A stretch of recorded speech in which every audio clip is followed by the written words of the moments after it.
আজ আমরা দেখতে চলেছি 2019 সালে রিলিজ হওয়া একটি অসাধারণ মুভি, যার নাম হলো অ্যাশফল। এটি মূলত একটি সাউথ কোরিয়ান মুভি, যেটা পার্সোনালি আমার কাছে অনেক ভালো লেগেছে। আশা করছি আপনাদের কাছেও খুব ভালো লাগবে, কারণ এই মুভিতে আপনারা দুর্দান্ত ভিএফএক্সের সাথে সাথে অ্যাকশন, ইমোশন এবং ডিজাস্টার মুভির ফিলিং একসঙ্গে পেতে চলেছেন। তাহলে চলুন শুরু করা যাক অ্যাশফল মুভিটির এক্সপ্লেনেশন। তো গল্পটি শুরু হয় সাউথ কোরিয়ার সিওল শহরে। এখানে আমরা কিম নামক একজন ব্যক্তিকে দেখতে পাই। কিম ছিল একজন সোলজার। কিম তার সঙ্গীকে নিয়ে হানজি নামক একটি জায়গাতে এসেছে, কারণ তারা এখানে একটি বোম ডিফিউজ করবে, আর এই বোমটি ছিল আমেরিকানদের। আসলে আজ থেকে প্রায় কয়েক বছর আগে আমেরিকানদের সঙ্গে সাউথ কোরিয়ার একটি যুদ্ধ হয়েছিল, যার ফলে সাউথ কোরিয়ার বিভিন্ন স্থানে আমেরিকানদের অস্ত্র অথবা বোম খুঁজে পাওয়া যায়। কিম এখানে তার সঙ্গীকে নিয়ে এমনই একটি বোম ডিফিউজ করতে এসেছে। কিছুক্ষণের মধ্যেই তারা সেই বোমটিকে ডিফিউজ করে ফেলে। অন্যদিকে আমরা ইউনজু নামক একজন মেয়েকে দেখতে পাই। ইউনজু হলো কিমের ওয়াইফ, যে কিনা প্রেগনেন্ট ছিল, তাই সে হসপিটালে চেক আপ করতে এসেছে। এদিকে বোম ডিফিউজ করার পর কিম তার বাড়িতে ফিরছিল। তখন সে তার ওয়াইফ ইউনজুকে ফোন দেয় আর বলে, ইউনজু, এখন তোমার শরীরের কন্ডিশন কেমন? সবকিছু কি ঠিকঠাক আছে? ডক্টর কি বলল? আমার ছেলে হবে নাকি মেয়ে হবে? কিন্তু ইউনজু তাকে বলে, সেটা তো আমি তোমাকে বলবো না, তুমি তোমার কাজ নিয়েই থাকো। বিয়ের পর থেকেই শুধু তোমার কাজ আর কাজ। আমার এত স্পেশাল মুহূর্তেও তুমি আমাকে ঠিকমতো সময় দিচ্ছ না। আসলে কিম যেহেতু একজন সোলজার, তাই সে তার ওয়াইফকে ঠিকমতো সময় দিতে পারে না। এ কারণে ইউনজু প্রায় সময়ই তার সঙ্গে রাগ করে থাকে। কিম এখানে ইউনজুর রাগ ভাঙানোর চেষ্টা করছিল, কিন্তু ঠিক তখনই সেখানে ভয়ানক ভূমিকম্প শুরু হয়। কিম দেখতে পায় শহরের সকল মানুষ এদিক ওদিক ছুটোছুটি করছে, তাই সে ফোন কেটে দিয়ে কোনো মতে সেখান থেকে পালানোর চেষ্টা করে, কারণ এই ভূমিকম্পের মাত্রা ধীরে ধীরে বেড়েই চলেছে। এমনকি আশেপাশে থাকা বিল্ডিংগুলো ভাঙতে শুরু করেছে। তাই কিম কোনো মতে তার গাড়িটি নিয়ে সামনের দিকে এগিয়ে যাচ্ছিল, কিন্তু ঠিক তখনই তার গাড়িটি অন্য আরেকটি গাড়ির সঙ্গে ধাক্কা লাগে। ফলে তার গাড়িটি সেখানেই আটকে যায়। এখন তার কাছে আর কোনো উপায় ছিল না, তাই সে তার গাড়ি থেকে নেমে রাস্তায় আসে। তখন কিম উপরে তাকিয়ে দেখতে পায় বিশাল এক বিল্ডিং নিচের দিকে ধসে পড়ছে। তাই সে বাঁচার জন্য সেখান থেকে দৌড়তে থাকে। অনেক কষ্ট করে কিম এই ভূমিকম্পের হাত থেকে বেঁচে যায়, আর সে তার বাড়িতে ফিরে আসতে পারে। এদিকে পুরো কোরিয়াতে ভূমিকম্পের খবরটি ছড়িয়ে পড়ে। প্রতিটি নিউজ চ্যানেলে এই ব্যাপারে বলা হচ্ছিল, কারণ এত ভয়ানক ভূমিকম্প কোরিয়াতেই প্রথম হয়েছে। এই ভূমিকম্পের কারণে প্রায় অর্ধেক শহরেই ধ্বংস হয়ে যায়। আসলে এই ভূমিকম্পটি একটি আগ্নেয়গিরির বিস্ফোরণের ফলে হয়েছে, আর আগ্নেয়গিরিটির নাম হলো পাইকতু, যেটা কিনা সাউথ কোরিয়া এবং চীনের সীমান্ত রেখার মধ্যবর্তী স্থানে অবস্থিত ছিল, যার ফলে সাউথ কোরিয়ার পাশাপাশি চীনের একটি শহরেও ব্যাপক পরিমাণে ক্ষয়ক্ষতি হয়। তবে সাউথ কোরিয়ার ক্ষতির পরিমাণ বেশি ছিল। এরপর আমরা প্রফেসর রকিকে দেখতে পাই। আজ থেকে প্রায় 3 বছর আগে প্রফেসর রকি এই ভূমিকম্পের পূর্বাভাস দিয়েছিল, কিন্তু তখন তার কথা কেউ মানতে চায়নি। প্রফেসর রকি এখন সাউথ কোরিয়া ছেড়ে চলে যাচ্ছে, কারণ সে খুব ভালো করেই জানে যে এই শহরে আরও অনেক ভয়ানক রকমের ভূমিকম্প আসতে চলেছে। তাই সে এখান থেকে চলে যাওয়ার প্রস্তুতি নিচ্ছিল। কিন্তু ঠিক তখনই সেখানে প্রেসিডেন্টের একজন সেক্রেটারি চলে আসে, যার নাম হলো সুইউন। আর সে রকিকে তার সঙ্গে নিয়ে যেতে চায়, কারণ আজকে সাউথ কোরিয়ার প্রেসিডেন্টের সঙ্গে চীনের প্রেসিডেন্টের একটি স্পেশাল মিটিং রয়েছে, যেখানে তারা আগ্নেয়গিরিটির ব্যাপারে কথা বলবে এবং এই ভূমিকম্পকে কিভাবে রোধ করা যায় সেই ব্যাপারেই তারা আলোচনা করবে। তাই এই মিটিংটিতে প্রফেসর রকিকে প্রয়োজন, কিন্তু প্রফেসর রকি সেখানে যেতে চাইছিল না, কারণ সে এটা জানে যে তার কথা সেখানকার কেউই মূল্যায়ন করবে না। 3 বছর আগে যখন সেই ভূমিকম্পের পূর্বাভাস দিয়েছিল, তখন তার কথা কেউ শোনেনি, বরং মিটিংয়ে তাকে নিয়ে হাসি ঠাট্টা করা হয়েছে। তাই সে এখন আর সেখানে যেতে চায় না, কিন্তু সুয়ুন তাকে অনেক কষ্ট করে রাজি করায়। এরপর সে রকিকে নিয়ে সেই মিটিংয়ে চলে যায়। কিছুক্ষণের মধ্যেই তাদের মিটিং শুরু হয়। এখানে অনেক বড় বড় নেতারা নিজেদের মতামত প্রকাশ করছিলেন। কিছুক্ষণ পর প্রফেসর রকিকে সেখানে কথা বলার সুযোগ দেয়া হয়। প্রফেসর রকি তখন বলে, এখন তো শুধু একটি মাত্র আগ্নেয়গিরি বিস্ফোরিত হয়েছে, কিন্তু এই পাইকতু আগ্নেয়গিরির নিচে আরও 3টি বড় বড় আগ্নেয়গিরি রয়েছে, যেগুলো খুব শীঘ্রই বিস্ফোরিত হবে। একটি আগ্নেয়গিরির বিস্ফোরণে তো অর্ধেক শহরই ধ্বংস হয়ে গিয়েছে। এখন যদি আরও 3টি আগ্নেয়গিরির বিস্ফোরণ ঘটে, তাহলে আমরা আমাদের শহরকে বাঁচাতে পারব না। কিন্তু আমার কাছে এর একটা সলিউশন আছে। আমাদেরকে সেই আগ্নেয়গিরিটির একদম নিচে অনেক বড় একটি বিস্ফোরণ ঘটাতে হবে। তবে কোনো সাধারণ বিস্ফোরণে কিন্তু কাজ হবে না। আমাদেরকে সেখানে পারমাণবিক বোমকে বিস্ফোরিত করতে হবে। এতে আগ্নেয়গিরিটির নিচে অনেক বড় একটি জায়গা তৈরি হবে। ফলে উপরে থাকা আগ্নেয়গিরিগুলোর সমস্ত লাভা সেই ফাঁকা জায়গাতে নেমে যাবে। এতে করে আগ্নেয়গিরিগুলোর মধ্যকার চাপ কমে যাবে। ফলে সেখানে আর কোনো বিস্ফোরণ ঘটবে না। প্রফেসর রকি এখানে একটি প্লাস্টিকের গ্লাসের সাহায্যে তাদেরকে প্র্যাকটিক্যালি বিষয়টি বোঝাতে চাইছিল। কিন্তু চীনের প্রেসিডেন্ট এবং অন্যান্য নেতারা প্রফেসর রকির সঙ্গে একমত হয় না। কারণ এই বিস্ফোরণটি ঘটাতে হলে প্রচুর পরিমাণে পারমাণবিক বোমার প্রয়োজন, যেটা চীন অথবা সাউথ কোরিয়া কারো কাছেই নেই। প্রফেসর রকি তখন বলে, আমাদের কাছে পারমাণবিক বোমা নেই, তাতে কি হয়েছে? নর্থ কোরিয়ায় যেই আমেরিকান এম্বাসি রয়েছে সেখানে তো প্রচুর পরিমাণে পারমাণবিক বোমা আছে, যেগুলো যুদ্ধের সময় আমেরিকানরা সেখানে নিয়ে এসেছিল। আমরা নর্থ কোরিয়ার প্রেসিডেন্টের সঙ্গে আলোচনা করতে পারি। তারা যদি আমাদেরকে সাহায্য করে তাহলে আমরা সেখান থেকে অবশ্যই পারমাণবিক বোমা আনতে পারব। তাছাড়া এই মিশনে আমরা চাইলে শুধুমাত্র পারমাণবিক বোমের মধ্যে থাকা পাউডারগুলোকে ব্যবহার করব। এতে আমেরিকানরা টেরও পাবে না। আমরা কি চাইলে সেগুলোকে লুকিয়ে ব্যবহার করতে পারি না? কারণ এতে করে শত শত মানুষের জীবন বেঁচে যাবে। একথা শুনে মিটিংয়ে সবাই প্রফেসর রকিকে পাগল বলতে শুরু করে। কারণ আমেরিকান প্রেসিডেন্ট যদি একবার এ খবর জানতে পারে তাহলে তারা আবারও যুদ্ধ ঘোষণা করবে। তাই প্রফেসর রকির প্রস্তাব গ্রহণ করা হয় না। কিন্তু মিটিং শেষ হওয়ার পর সাউথ কোরিয়ার প্রেসিডেন্ট প্রফেসর রকিকে তার রুমে ডাকে। এখানে সে প্রফেসর রকিকে বলে, এছাড়া কি আর কোনো উপায় আছে? প্রফেসর রকি তখন বলে, না, এছাড়া আমাদের হাতে আর কোনো উপায় নেই। প্রেসিডেন্ট তখন বলে, তাহলে আমরা এই মিশনটি শুরু করব। কারণ এটা শত শত মানুষের জীবন মরণের প্রশ্ন। আমাদেরকে আমেরিকান এম্বাসি থেকে যেভাবেই হোক পারমাণবিক বোমা সংগ্রহ করতে হবে। কিন্তু আমরা এই মিশনটি লুকিয়ে করব, যাতে করে কেউ এটা জানতে না পারে যে আমরা এই মিশনটি করতে যাচ্ছি। কারণ তারা কেউই আমাদের কথায় রাজি হবে না। তাই প্রেসিডেন্ট তার সেক্রেটারিকে বলে, যত তাড়াতাড়ি সম্ভব সোলজারদের একটি সিক্রেট টিম তৈরি করতে। এরপর আমরা সোলজার কিমকে দেখতে পাই, যার কাছে তাদের হেড অফিসার এসেছে। অফিসার এখানে কিমকে বলে, প্রেসিডেন্ট আমার উপর একটি সিক্রেট টিম তৈরি করার দায়িত্ব দিয়েছেন। কারণ আমরা আমাদের শহরকে বাঁচাতে একটি সিক্রেট মিশন করতে যাচ্ছি। আর তুমিই হলে সবচাইতে যোগ্য সোলজার, যাকে আমাদের সিক্রেট টিমে প্রয়োজন। তাই আমি চাই তুমি আমাদের টিমে জয়েন করো। কিন্তু কিম তাকে বলে, আসলে স্যার, আমি অবশ্যই জয়েন করতাম, কিন্তু আমার ওয়াইফ 8 মাসের প্রেগনেন্ট। যে কোনো সময় তার ডেলিভারি হবে। আমি ছাড়া এখানে আমার ওয়াইফের আর কেউ নেই। এমন অবস্থায় আমি তাকে ফেলে কিভাবে মিশনে যাব? অফিসার তখন বলে, তোমার এই ছোট্ট একটি স্যাক্রিফাইসের কারণে হয়তো 2টি দেশের অসংখ্য মানুষের জীবন বেঁচে যাবে। তাছাড়া তোমার ওয়াইফকে দেখাশোনার দায়িত্ব আমাদের টিম নেবে। তুমি তাকে নিয়ে কোনো চিন্তা করো না। আমরা তোমার ওয়াইফকে দেখাশোনার দায়িত্ব নেব, যাতে করে তার কোনো অসুবিধা না হয়। তারপরও তুমি আমাদের টিমে জয়েন করো, কারণ এ সময় তোমাকে আমাদের প্রয়োজন। কিম তখন অফিসারের কথায় রাজি হয়ে যায় আর সে সিক্রেট মিশনে জয়েন করার একটি পেপারে সাইন করে। রাতের বেলা কিম যখন তার বাড়িতে ফেরে তখন সে তার ওয়াইফকে সিক্রেট মিশনটির কথা বলতে পারছিল না। কারণ এমনিতেই তো ইউনজু কিমের উপর রাগ করে থাকে। তার উপর আবার তাকে একা রেখে যে সে সিক্রেট মিশনে যাবে একথা সে তাকে কিভাবে বলবে? কিন্তু তারপরও সে সাহস করে ইউনজুকে মিশনটির কথা বলে দেয়। কিন্তু ইউনজু তাকে বলে, এ অবস্থায় তুমি আমাকে একা রেখে যেও না কিম। এ সময় আমার তোমাকে অনেক প্রয়োজন। তুমি তো এটা জানোই যে এখানে আমার তুমি ছাড়া কেউ নেই। তাছাড়া এই মিশনটিতে জীবনের অনেক ঝুঁকি রয়েছে। যদি তোমার কিছু হয়ে যায় তখন আমি কিভাবে থাকব? আমাদের সন্তানের কথা একবার চিন্তা করো। কিম তখন বলে, আমার কিছুই হবে না, তুমি দেখে নিও।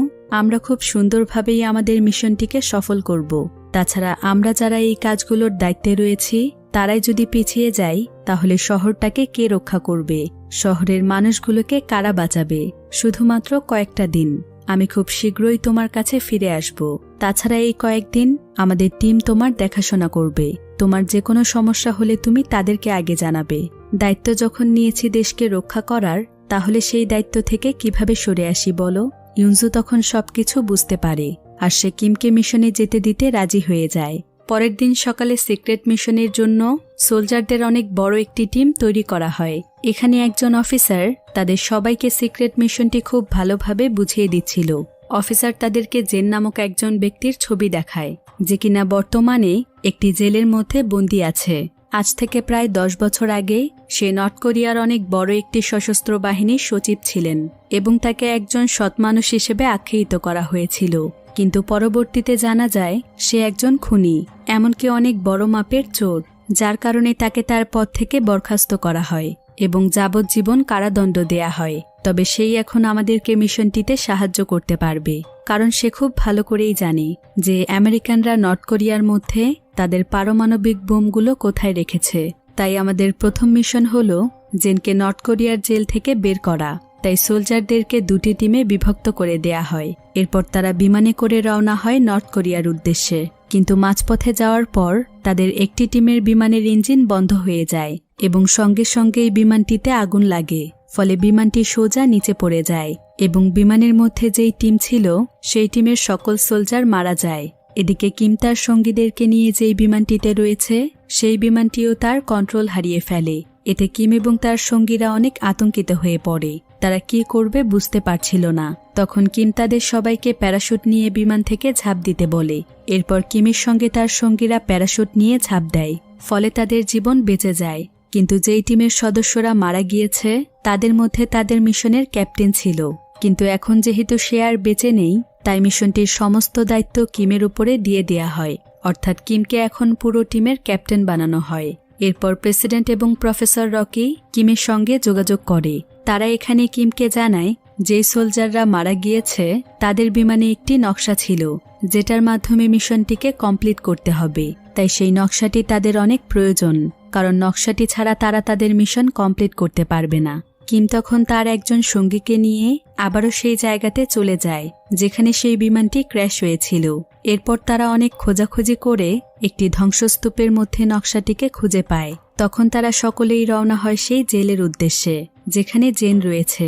কয়েক ঘন্টার মধ্যেই তারা সেখানে পৌঁছে যায়, কিন্তু তারা দেখতে পায় জেলটির মধ্যে কোনো গার্ড অথবা পুলিশ অফিসার নেই, কারণ এখানেও অনেক বড় ধরনের ভূমিকম্প হয়েছে, যার ফলে সকল গার্ড এবং পুলিশ অফিসাররা বাঁচার জন্য এখান থেকে পালিয়ে গিয়েছে। তাই জেনকে এখান থেকে বের করা তাদের জন্য এখন অনেক সহজ হয়ে গিয়েছে। তারা সেখানে জেনকে নাম ধরে ডাকছিল, আর তখনই তারা একটি জেলের মধ্যে জেনকে দেখতে পায়। এরপর কিম তাকে জিজ্ঞাসা করে, তুমি কি জেন? আমরা তোমাকে মুক্ত করতে এসেছি। কিন্তু জেন বলে, প্রায় 60টি বছর ধরে আমি এখান থেকে মুক্ত হওয়ার চেষ্টা করছি, কিন্তু কেউ আমাকে কোনো ধরনের সাহায্য করেনি। হঠাৎ করে আজ আপনারা কোথা থেকে এসেছেন, আর কেনই বা আমাকে মুক্ত করবেন? তখন কিম বলে, আসলে আমরা সাউথ কোরিয়ান সোলজার। আমরা একটি সিক্রেট মিশনে এসেছি। আমাদের দেশকে ধ্বংসের হাত থেকে বাঁচাতে এখানকার আমেরিকান এম্বাসি থেকে প্রচুর পরিমাণে পারমাণবিক বোমার পাউডার চুরি করতে হবে। তাই আমাদের আপনার সহযোগিতার প্রয়োজন। তখন জেন বলে, ও আচ্ছা, তাই বলুন। মানুষ তো আর কাউকে কোনো স্বার্থ ছাড়া সাহায্য করে না।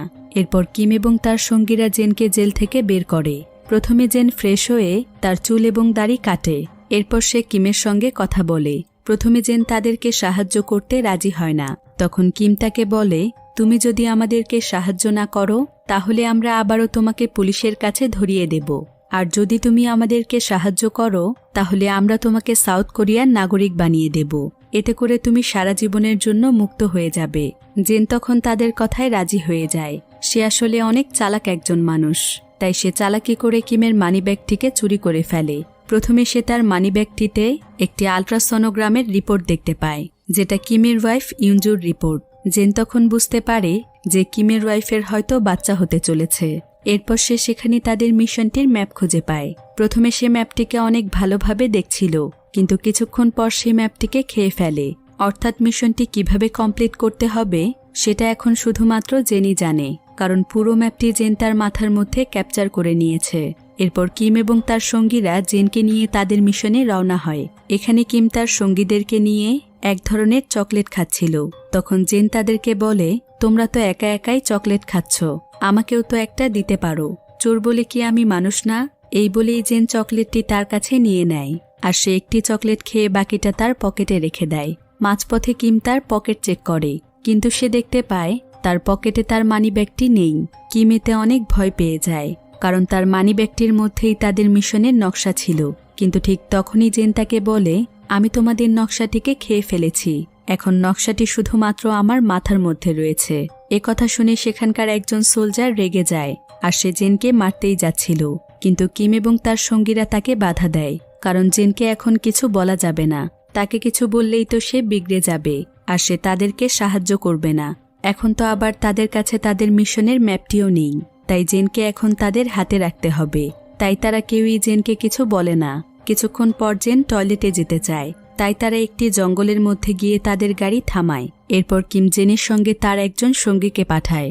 জেন তখন তার সঙ্গে জঙ্গলের মধ্যে চলে যায়, কিন্তু সুযোগ বুঝে জেন তার সঙ্গে আসা সোলজারের উপর হামলা করে।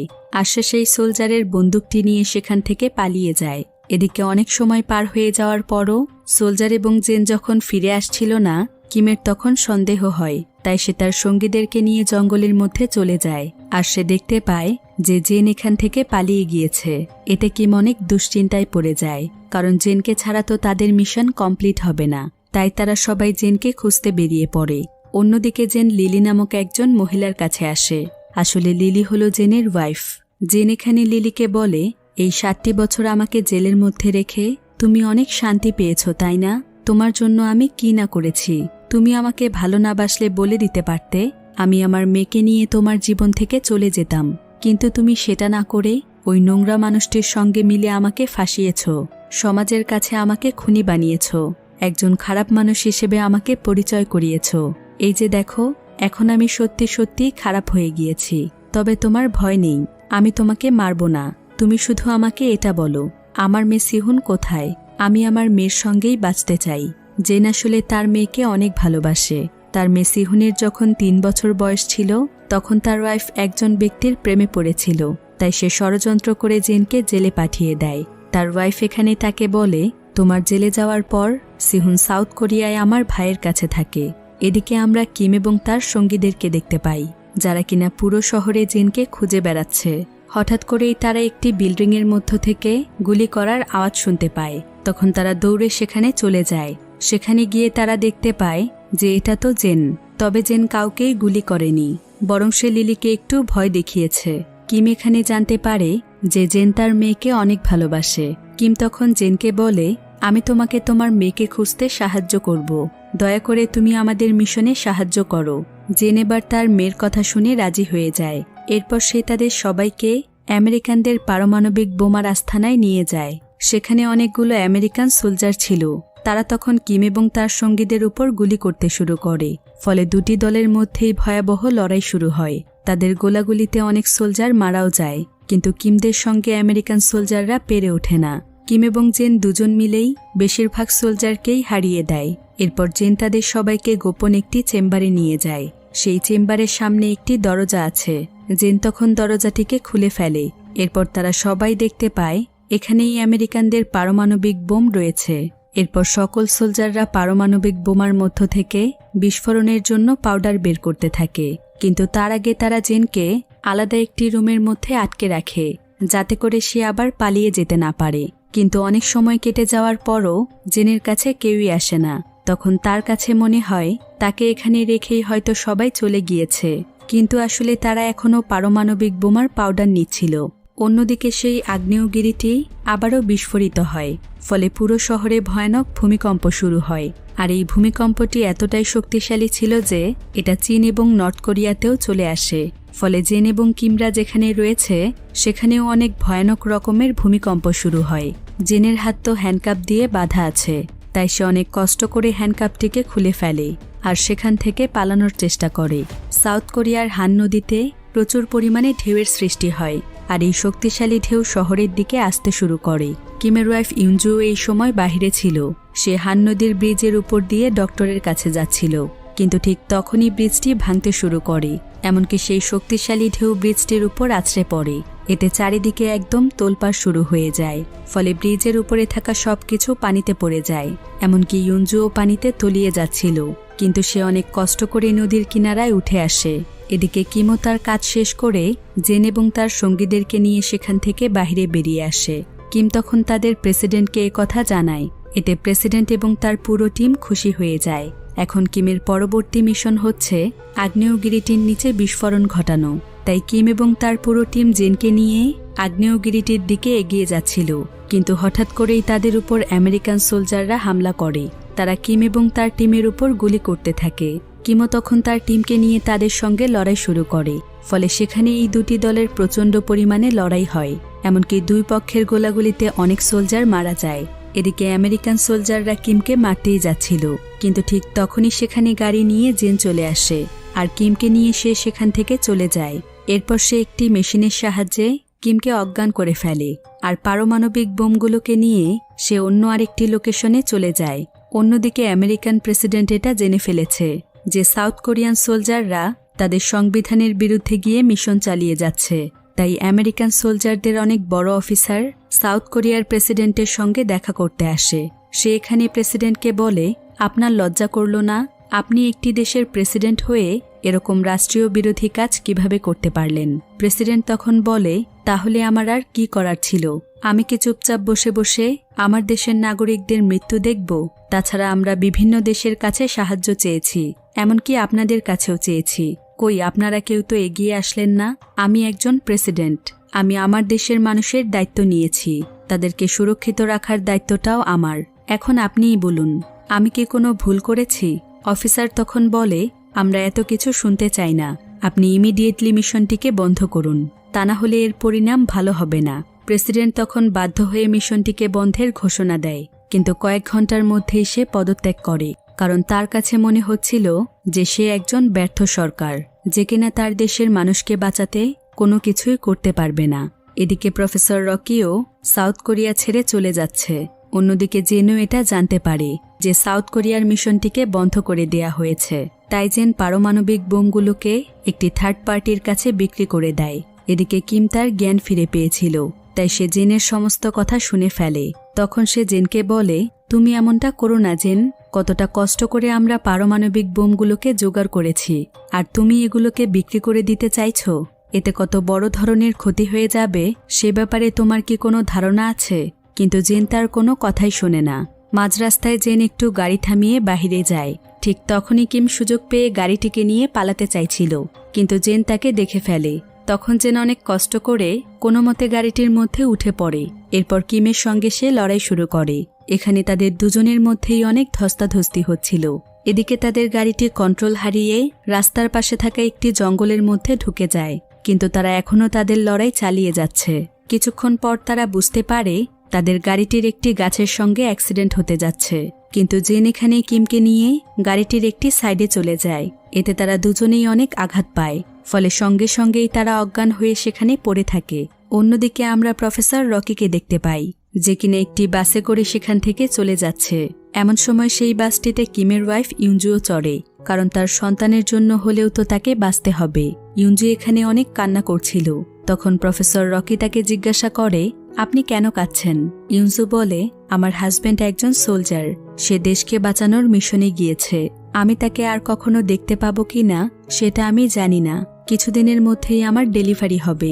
কিমকে ছাড়া আমি আমার সন্তানকে নিয়ে কিভাবে বেঁচে থাকব? ইউনজুর কথা শুনে প্রফেসর রকির অনেক খারাপ লাগে, তাই সে ইউনজুকে সান্ত্বনা দেয়। কিছুক্ষণের মধ্যেই তারা এয়ারপোর্টে পৌঁছে যায়।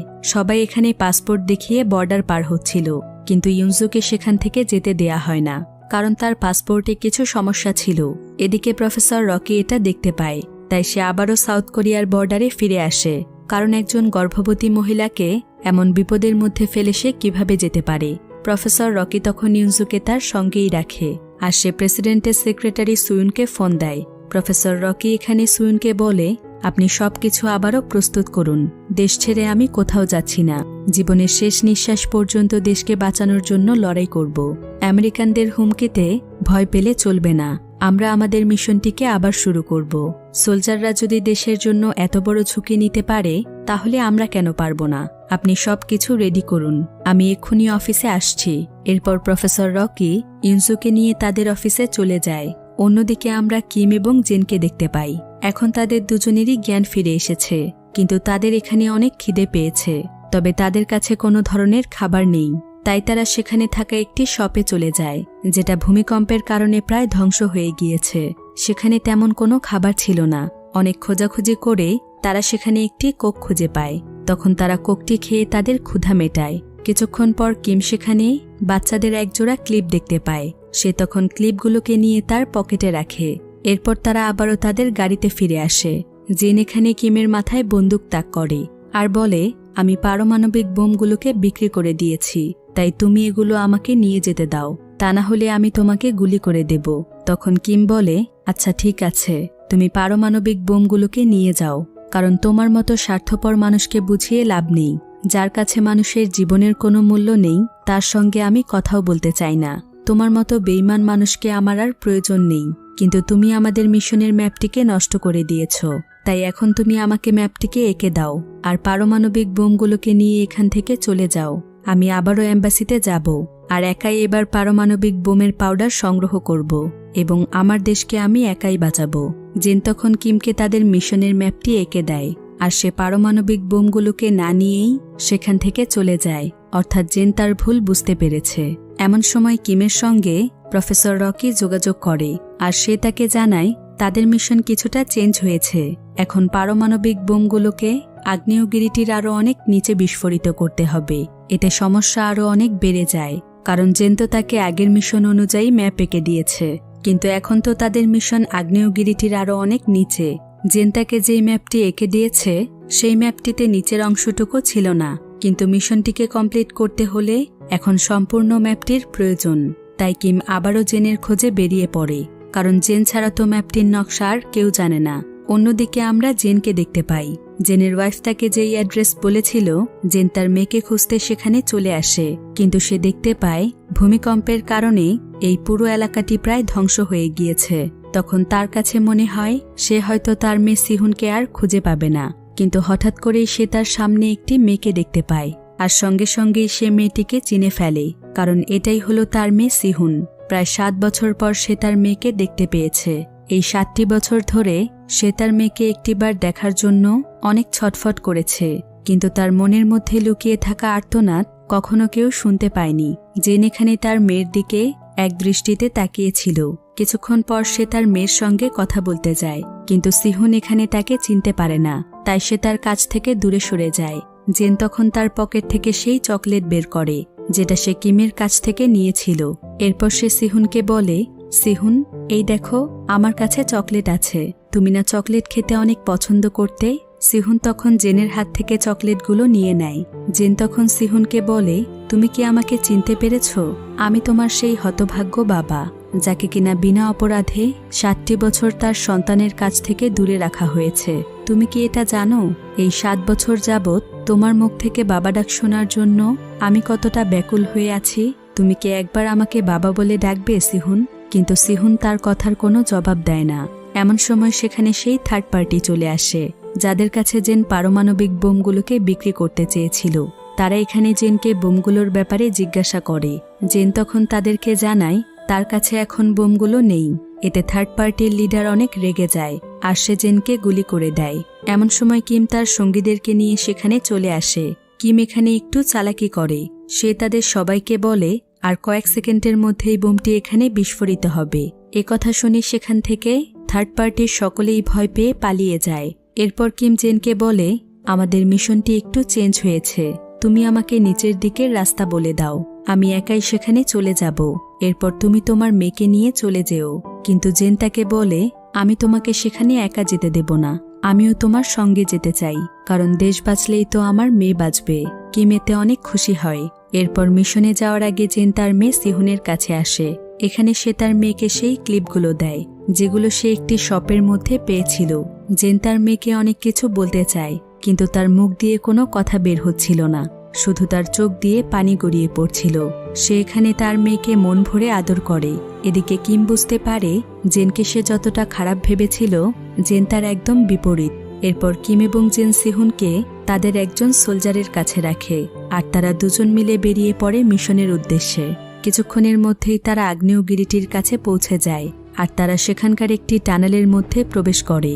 বোমটিকে নিয়ে তারা সামনের দিকে এগিয়ে যাচ্ছিল, কিন্তু ঠিক তখনই সেখানে আবারও ভূমিকম্প শুরু হয়। ফলে টানেলের মধ্যে থাকা ইলেকট্রিসিটি চলে যায়। টানেলের মধ্যে একটি লিফট ছিল। তাদের প্ল্যান মোতাবেক সেই লিফটের মাধ্যমেই পারমাণবিক বোমটিকে নিচে নিয়ে যেতে হবে, কিন্তু এখন তো এখানে ইলেকট্রিসিটি নেই, তাই লিফটটিকে এখন নিচে নিয়ে যাওয়া সম্ভব নয়। কিম তখন জেনকে বলে, এই লিফটটি একটি রশির সঙ্গে সংযুক্ত রয়েছে, আমি এখন রশিটির মধ্যে ছোট্ট একটি বিস্ফোরণ ঘটাবো। এতে লিফটটি সরাসরি নিচে পড়ে যাবে, ফলে লিফটের সঙ্গে সঙ্গে আমিও বোমটিকে নিয়ে নিচে যেতে পারবো। তোমাকে অনেক ধন্যবাদ জেন, কারণ তুমি আমাকে সাহায্য করেছ। আমি নিচে যাওয়ার পর তুমি চলে যেও। এই বলেই কিম লিফটের রশির মধ্যে ছোট্ট একটি বোম সেট করে, কিন্তু ঠিক তখনই জেন সেই লিফটের মধ্যে ঢুকে যায় আর সে ভেতর থেকে লিফটের দরজা বন্ধ করে দেয়, যাতে করে কিম সেখানে আসতে না পারে। এরপর সে কিমকে বলে, এখন বাকি কাজটুকু আমাকে করতে দাও। আমি এতটাও স্বার্থপর নই যে তোমাকে মরতে দেব। কিছুদিন পর তোমার সন্তান পৃথিবীতে আসবে। আমিও তো একজন বাবা, আর বাবা হয়ে একটি সন্তানকে কিভাবে এতিম করে দিই বলো? কিম তখন জেনকে বলে, পাগলামি করো না জেন, আমার কাজ আমাকে করতে দাও। তোমার যদি কিছু হয়ে যায় তাহলে আমি নিজেকে ক্ষমা করতে পারবো না। তখন জেন বলে, তোমার পুরো জীবনটাই পড়ে আছে, আর আমার জীবনে পাওয়ার মতো কিছুই নেই। এমনকি আমার মেয়েটাও আমাকে চেনে না। তাছাড়া আমার পেটে গুলি লেগেছে, আমি এমনিতেও বাঁচব না। তাই আমাকে এই মিশনটি কমপ্লিট করতে দাও।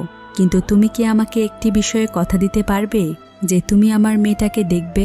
কিম তখন জেনকে কথা দেয় যে সে তার মেয়েকে নিজের সন্তানের মতোই লালন পালন করবে। জেন এতে অনেক খুশি হয়। এরপর জেন রশির বোমটিতে আগুন লাগিয়ে দেয় আর সে লিফটে করে সোজা নিচে চলে যায়। অন্যদিকে ইউনজুর ডেলিভারি পেন ওঠে, তার সঙ্গে প্রফেসর এবং সুয়ুন রয়েছে। এদিকে কিম দৌড়ে টানেল থেকে বের হয়ে যায় আর সে গাড়িতে করে শহরের দিকে আসতে থাকে।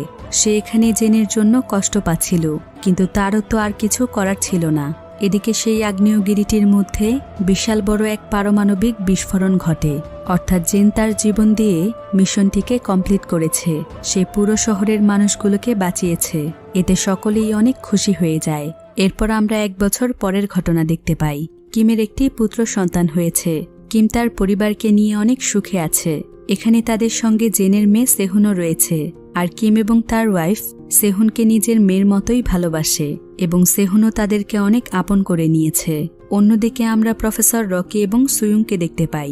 তারা দুজন এখন একে অপরকে ভালোবাসে, আর আজকে তারা কিমের বাড়িতে বেড়াতে যাচ্ছে। এভাবেই তাদের সকলের জীবন সুখে শান্তিতে কাটতে থাকে।